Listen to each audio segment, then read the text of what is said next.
Today we've got a crazy story of revenge causing somebody to drop out of med school. We'll get to that in a bit, but first, I got the head chef fired. This was not just revenge for me, it taught me a valuable life lesson. I must always stand up to my bullies. In my early years, I was the target of bullies everywhere. From elementary school to high school, I was bullied, even by teachers. My parents were sweet Christians who did not like to make trouble. If someone slapped me, the right response was to turn the other cheek. They never went to school with me to raise heck for a student bullying me. They just warned me to avoid bullies and stay out of their way. I wonder if that was because they had very little money and did not want to be intimidated by the parents of the other kids in the school I attended. They were also not educated, so they often stayed away from formal school events and parent-teacher meetings. At some point, I got tired of reporting my teachers and other students to my parents and just gave up. I let people bully me for so long that it became a norm for me. People crossed me because they knew they could do that and get away with it.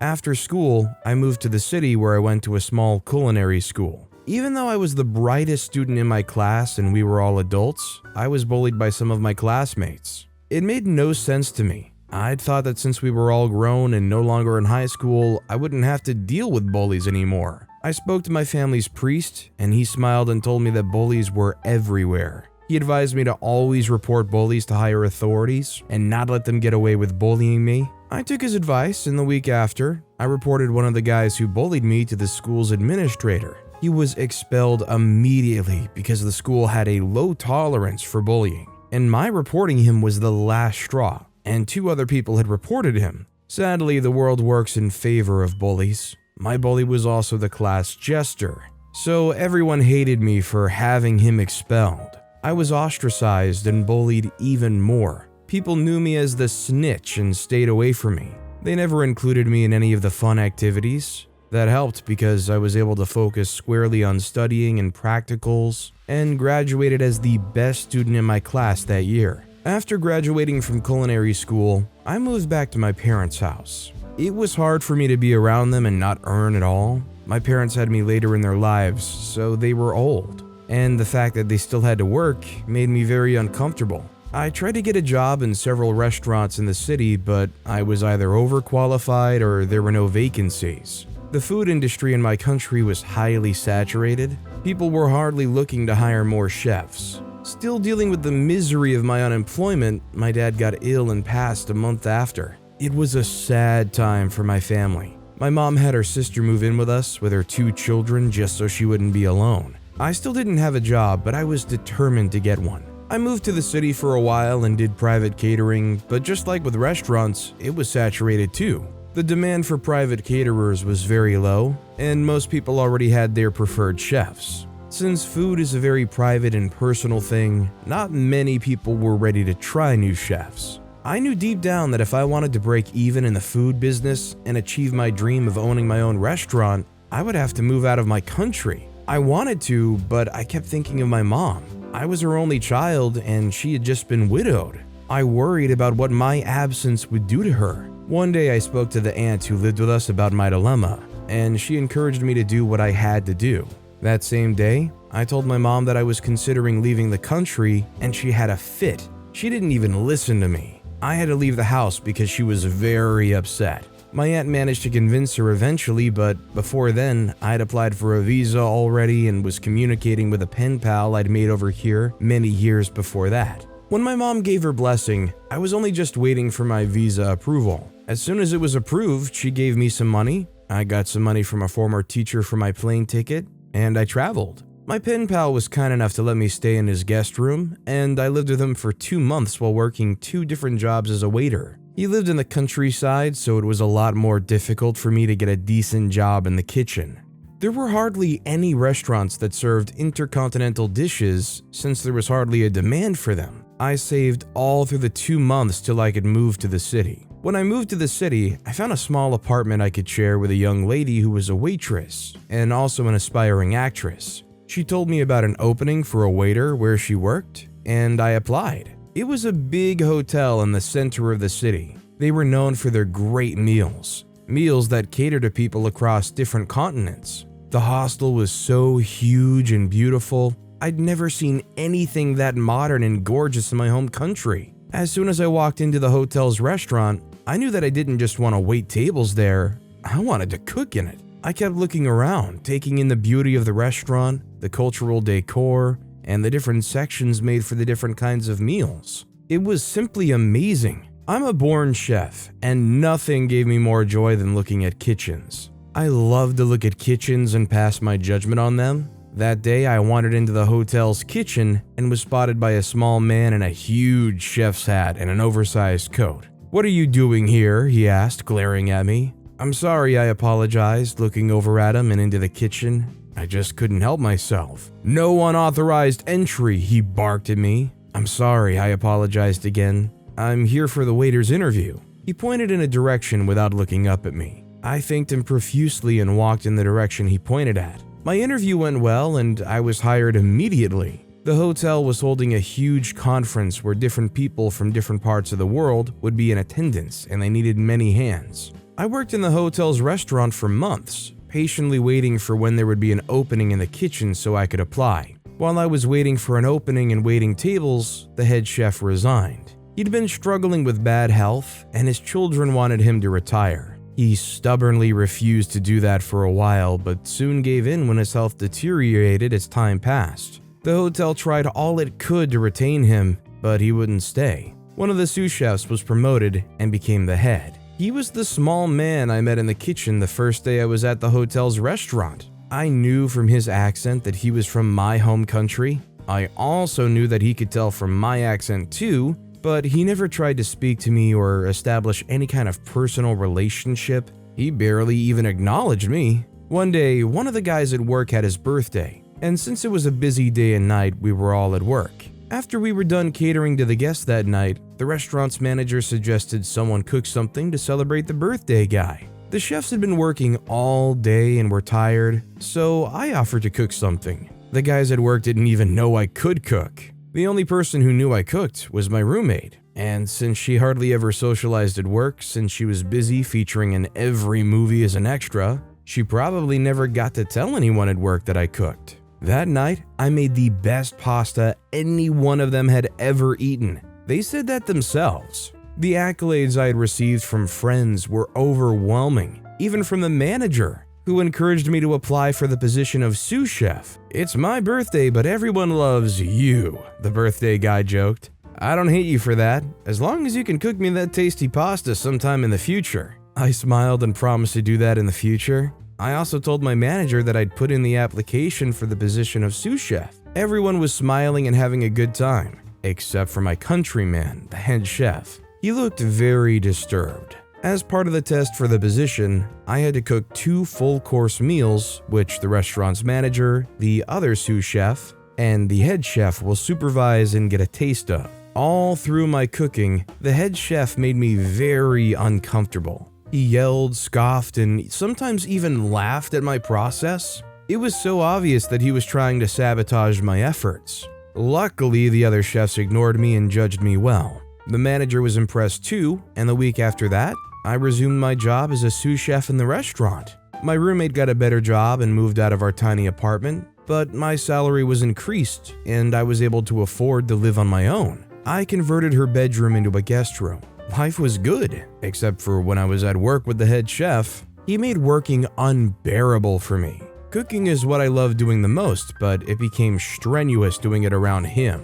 I could never do anything right, he criticized anything I did, and badmouthed me to the other chefs. When I told the community of guys from my country, they all shared their experience of how sometimes people from our country see one another as threats of sorts. Before then, I had just thought the head chef was just being unnecessarily difficult because I was new. I noticed he never treated the other chefs like that. If anything, he went out of his way to be kind and nice to them. I continued to tolerate his difficult behavior until one day, I was in the middle of cooking when I realized I needed to pee. I kept holding it in until I couldn't anymore. I rushed out to the restroom, did my business, and hurried back. When I returned to the kitchen, I saw that the head chef was overseeing the pot of pasta I was working on. He was with the restaurant's manager and he was yelling. As I walked up to them, they both regarded me with anger. "What chef abandons his cooking pot and leaves for the bathroom?" my manager asked in irritation. Before I could say anything, my boss started to yell at me. He told the manager that it was characteristic of me to disappear from the kitchen whilst cooking. Not only was that a lie, but it was also a very malicious lie. I had never abandoned my food while cooking before that. Never! The manager invited me to his office later and threatened to let me go if I kept up with that attitude. I was too tired to even deny it or defend myself, and I suspected that the head chef knew I'd be too timid to defend myself. I took a day off work to process all that was happening at work. I needed to decide if I wanted to quit or continue to work under a boss that hated me. I thought quitting would not be a good idea. I had worked very hard to get there, and I didn't want to go to another restaurant and start all over. I also loved the restaurant at the hotel. The kitchen was incredibly comfortable to work in, and the pay was good. I decided that rather than quit, I would bring what I thought was the head chef's fear to reality. I would take his job. I resumed work with a renewed determination to bring him down. I was going to oversalt his meals regularly, but there were cameras all over the kitchen and I couldn't do that. The opportunity came later when the hotel's manager wanted to host some of the hotel's business partners to a Sunday dinner at his home. The head chef was to cook them dinner that evening, and since most people didn't want the extra work, I took up the job to wait on them. The evening of that Sunday, I went over to the hotel manager's home. The head chef was already there with the food items. He frowned as soon as he saw me. He wasn't expecting me but one of the waiters to show up, but I'd offered to take up the shift for the waiter. We went about working in the manager's kitchen. The restaurant's manager walked in to tell us that the hotel's manager had assured his guests that the head chef was fantastic, and he reminded him to make the manager proud. That made me even happier since it would only make what I was about to do more devastating for the head chef. As is our signatory meal, the head chef chose to prepare a special kind of pasta. He gave me a small number of peppers to chop, but I added more and saved it for when he would be done cooking. I waited patiently for when the manager would call him and emptied the pepper into the boiling pot of pasta. When he went in to see the guests and talk about what he would be serving, I emptied a small container of pepper into the pasta. As expected, most of the guests could not eat their meal because it was too spicy, and the ones who dared were drenched in sweat. It was very embarrassing for the hotel manager, who naturally told the restaurant's manager. The head chef was severely embarrassed. The restaurant's manager was very disappointed, and he antagonized the head chef for a very long time. His food lost credibility for what had happened, and it was difficult to recover from that kind of mistake. He eventually had to quit his job. Just like that, my bully disappeared. Now I no longer just avoid bullies, I go out of my way to destroy them. Now I'm not saying if you have a bully in your workplace that you need to go out of your way to sabotage their career, but I would say that if you are a bully to somebody, you can't be too surprised if the person you're acting rudely to and bullying is silently planning something to happen when your back's turned. Like, surely as soon as OP walked into this place instead of a waiter, they knew there was a possibility of something happening. And it's almost certainly because they knew they earned it. Our next story is, I caused my boyfriend to drop out of med school. In all my 23 years on Earth, my mom had tried her best to shield me from the fangs of young guys and men. As her only daughter, she tried to protect me from going through what she went through as a young woman. When my mom was 24, she got dumped by her boyfriend after she informed him she was pregnant with their child. He felt he was too young to be a father, so he disappeared from her life. My mom, wanting to shield me from that kind of pain, made sure that I attended a girls-only high school. After graduating, she had no choice than to let me go to a public school and mix with all sorts of people. In my first year on campus, I lived a relatively boring and sad life. My classmates called me a nerd because whenever I'm not in the classroom, I was either in the library or back in my hostel. I'm actively avoiding men. I focused all my attention on my studies, and it was no surprise, I was the best student in my class after the first academic year. In my second year on campus, I met a friend, Sandra. Sandra was everything I wasn't. She was outspoken, easygoing, and the men's favorite. She was always involved in social activities, and gradually I began to covet her lifestyle. I felt bad for myself. So I decided to follow Sandra to a birthday dinner. It was there I met Frederick, a fourth-year student of medicine and surgery in my university.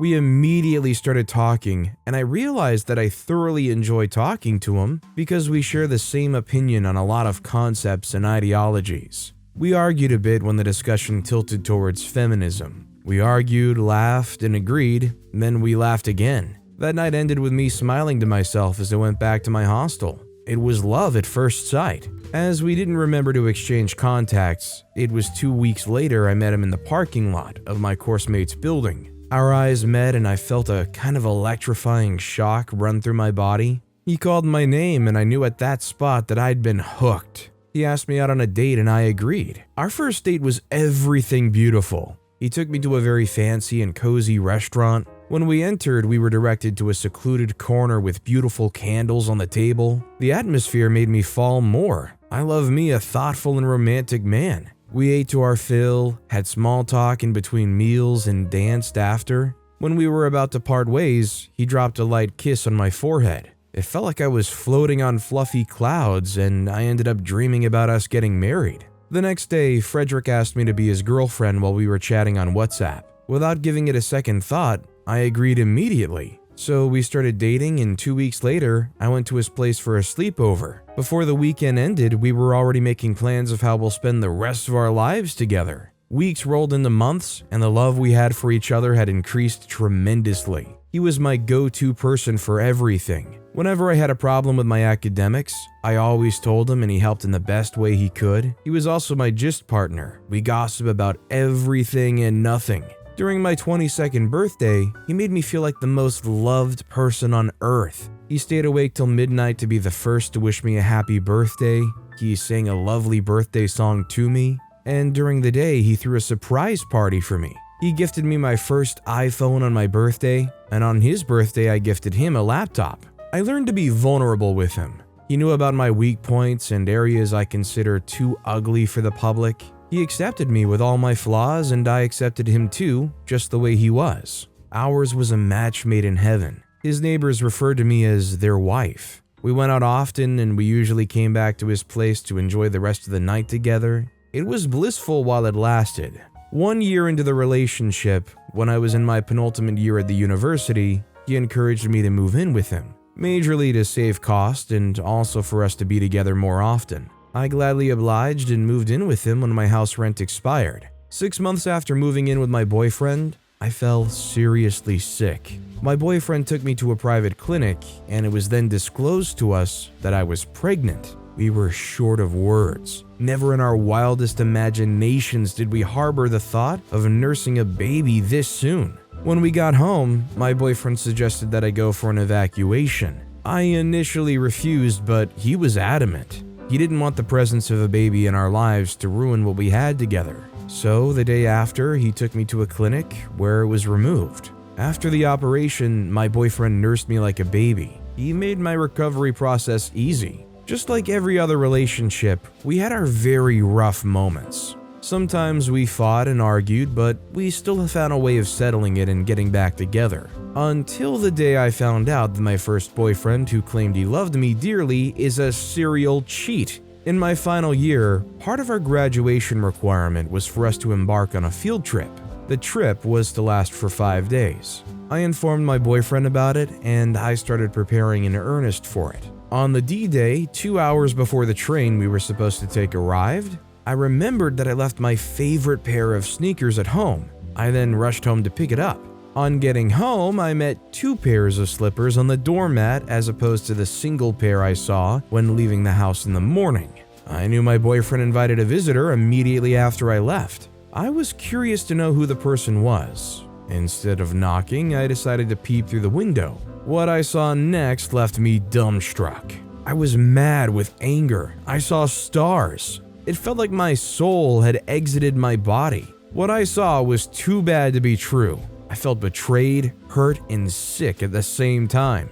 The pain I felt at that moment was deeper than any pain I've ever felt before. Not even when my favorite uncle died was I this hurt. I died 1,000 deaths. I caught my boyfriend sleeping with Sandra. I decided not to make a scene, but do something that'll make him feel as hurt and betrayed as he made me feel. I left them for my field trip. On the journey, I was thinking of 1,001 things to do to make him regret ever meeting me. I got back from the field trip and continued to act like nothing changed. I behaved like the very good girlfriend I was, but I didn't allow him to touch me again. Thrice, I had made up excuses to leave the house for 2 to 3 days just to catch him in his philandering act. My boyfriend was sleeping with everything in a skirt. I felt disgusted and filled with much hatred for him. I was waiting patiently for the best time to strike. A week after my trip, Sandra had the guts to ask me why I stopped talking to her. I told her, "'Cause you're a hoe, witch." Angrily, she slapped me. Then I pulled off her wig, grabbed her by the neck, and warned her severely not to ever touch me again. She tried to wave my hands off of her, but I held on tightly and gave her a resounding slap.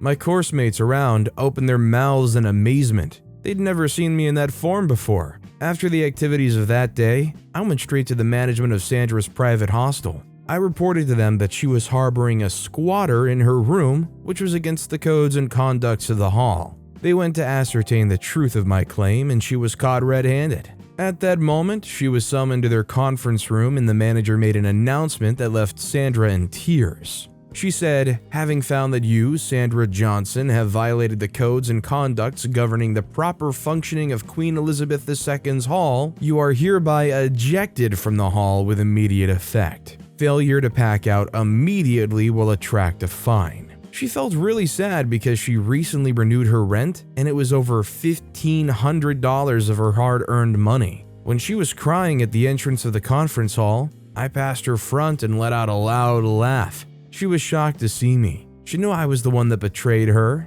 Before she could accuse me, I told her that this is what you get for sleeping with your best friend's boyfriend. That incident made Sandra avoid me like a plague. My boyfriend grew more restless and agitated by the day. He knew I was angry with him because I'd refused to let him touch me. He had begged to hook up more times than I could count, but I always turned him down, even though we slept in the same house. His constant plea made me more angry, so I stopped cooking for him. I made food for only myself, and I cleaned only my part of the bedroom. I stopped helping him wash his clothes and doing his dirty dishes. I was prepared for war. So one day, he told me he was going out for a drink. At that point, I knew I had driven him past his endurance limit. My boyfriend hardly drinks because whenever he gets drunk, he loses control and behaves like a savage. I then decided that that night was the perfect time to strike. I was ready to get the beastly part of him out that night and show to the whole world the animal of a man that he is. 6 hours later, his high-pitched, out-of-tune song he was humming announced his arrival. My boyfriend was stone drunk and high. He was singing Rihanna's "Man Down" when he entered the bedroom. I'd already positioned my phone in a strategic location to video whatever was going to happen that night. He was trying to unbuckle his belt when he realized I was in the room. With his slurry voice, he asked that I come help him unbuckle his belt. I ignored his request. He repeated it a second time and I ignored him again. This time he was already getting angry. The next time he made the request was with a high and aggressive tone. He said, "Come get my belt unbuckled, ho." I was mad with rage. I stood up angrily and I went close to him and shouted, "First of all, you don't get to call me that. And you should get yourself out of your darn pants." As I tried to leave, he held my hands and dragged me back to where he was standing. I felt caged and tried to release my hands, but he merely tightened his grip on me. He tried to push me down to his groin level, but I refused to go down willingly, so he forced me down. The exertion of his muscles and his very tight grip made me yell in pain. I was down in seconds, but instead of unbuckling his belt, I steeled my hand and gave him a very painful blow on his groin with my elbow. He cried in pain, and while he was trying to recover, I rushed for the door. Feeling angry and dehumanized, I decided to use the recording I made of us that night. I edited the video to hide my face in it. I took his phone while he was asleep and sent the video to his class group. That same night, I wrote to the Women Rights and Gender Equality Organization of his medical school, complaining of what their one student did to me, and I also sent them the video. The next day, after having recovered from his hangover, my boyfriend apologized profusely for manhandling and abusing me. I didn't budge because I knew I'd screwed his life. He was summoned by the student's disciplinary committee that very day. When he got to school, his course mates booed him, no one wanted to be associated with him, he was ostracized by his own friends. When he got to the SDC building, he was hit by the allegations I leveled against him, and it was hard to defend himself after seeing the video evidence I sent to the appropriate authority. After much deliberation, the members of the SDC gave their verdict. Frederick, from that moment, was expelled from medical school on the grounds of forcefully having carnal knowledge of his victim. He was dropped from medical school in his final year with zero connection to his name. Well, I'm just glad that this is one of those situations where when a guy is that bad and gets reported, there's actually repercussions. I can't tell you how many news stories I've heard of star college football players who do absolutely heinous acts and end up getting away scot-free. All these quotes start coming out about these people saying, oh, they're such good people, oh, they've always been such good kids. Or they say really dumb stuff about like how their future shouldn't be messed up because of one mistake. It's good something was legitimately done here. But with that being said, that's all the time we have for today. Now, if you want to hear another crazy revenge story, check out that video on the left. Or if you missed my latest video, check out that video on the right. That said, I'll see you all next time with some more stories.